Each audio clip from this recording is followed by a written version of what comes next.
തീപിടിച്ച് വീട് കത്തി നശിച്ചു. നിരണം തേവേരി വിയപുരത്ത് വീടിന് തീപിടിച്ചു. വീട് പൂർണ്ണമായും കത്തി നശിച്ചു.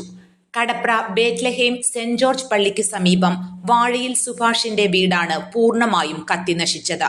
സുഭാഷും ഭാര്യയും മകളുമാണ് വീട്ടിൽ താമസിച്ചിരുന്നത്. സംഭവ സമയത്ത് വീട്ടിൽ ആരുമില്ലായിരുന്നു. തീപിടുത്തത്തെ തുടർന്ന് ഗ്യാസ് സിലിണ്ടർ പൊട്ടിത്തെറിച്ചു. നാട്ടുകാരും അഗ്നിരക്ഷാസേനയും പോലീസും രക്ഷാപ്രവർത്തനം നടത്തി. News bureau, Thiruvalla.